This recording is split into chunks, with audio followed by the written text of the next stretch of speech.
Bismillahirrahmanirrahim. Assalamualaikum warahmatullahi wabarakatuh. Perkenalkan, nama saya Agus Saputra Riyadi. Saya adalah mahasiswa dari Universitas Islam Negeri Mataram, Fakultas Tarbiyah dan Keguruan, jurusan Bahasa Arab kelas A. Di sini saya akan membahas tentang beberapa soal yang diberikan oleh dosen pengampu saya, yakni Ibu Widya Nita Kasih, dari mata kuliahnya yakni Ilmu Psikologi Pendidikan. Soal yang pertama yakni jelaskan apa yang dimaksud dengan ilmu psikologi pendidikan. Ilmu psikologi pendidikan adalah ilmu yang mempelajari tentang perilaku manusia dalam dunia pendidikan serta bagaimana siswa belajar dan berkembang dan faktor-faktor yang mempengaruhi pembelajaran tersebut. Mengutip dari buku Psikologi Pendidikan karya Pupu Saiful Rahmat pada tahun 2018, psikologi pendidikan adalah ilmu pengetahuan kependidikan yang didasarkan atas hasil temuan riset psikologis.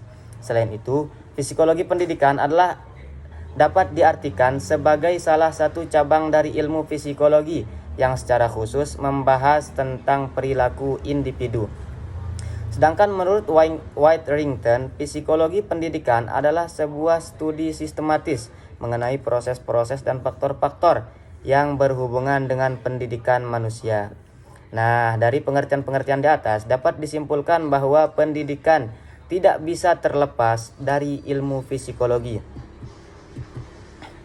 Nah, kita lanjut ke soal yang kedua, yakni tentang mempelajari psikologi pendidikan. Urgensi mempelajari psikologi pendidikan bagi seorang pendidik atau calon pendidik.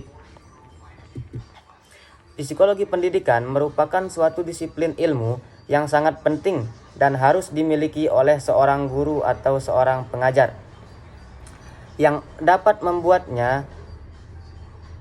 membantunya dalam memahami tingkah laku anak didiknya guna untuk mencari solusi dari permasalahan yang sedang dihadapi, serta memberikan penjelasan bahwa siswanya sedang dalam kondisi belajar yang baik atau tidak. Namun, pada prinsipnya, psikologi pendidikan merupakan alat yang penting untuk memahami tingkah laku belajar anak. Psikologi pendidikan sebagai alat bagi guru untuk mengendalikan dirinya dan juga memberi bantuan belajar kepada peserta didik dalam kegiatan pembelajaran guna untuk mencapai tujuan dari pendidikan itu sendiri. Guru dengan pemahaman psikologi pendidikan yang memadai akan dapat menciptakan iklim sosio-emosional yang kondusif di dalam kelas, sehingga para siswa dapat belajar dengan nyaman dan menyenangkan.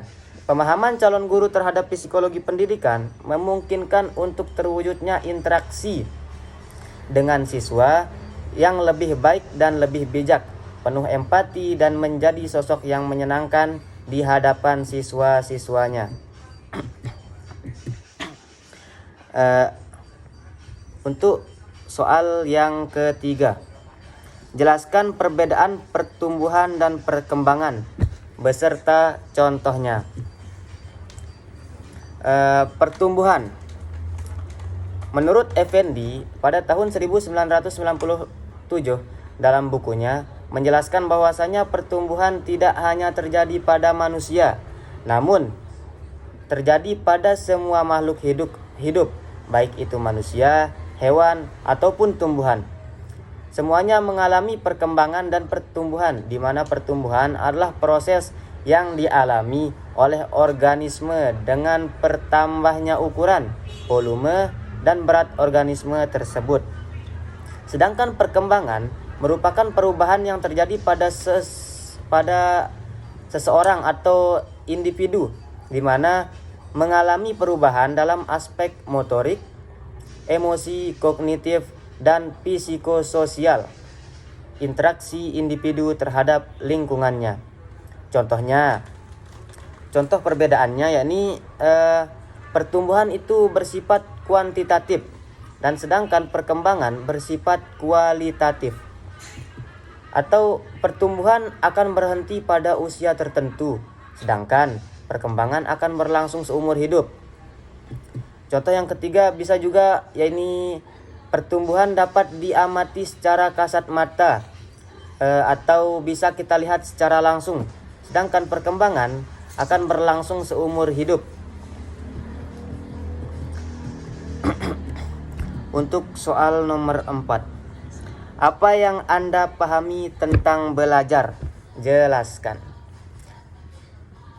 Arti belajar sendiri adalah suatu proses perubahan kepribadian seseorang, di mana perubahan ini terjadi dalam bentuk peningkatan kualitas perilaku, seperti diantaranya pada peningkatan pengetahuan, keterampilan, daya pikir, pemahaman, sikap, serta dalam berbagai kemampuan lainnya. Apa yang dimaksud dengan belajar?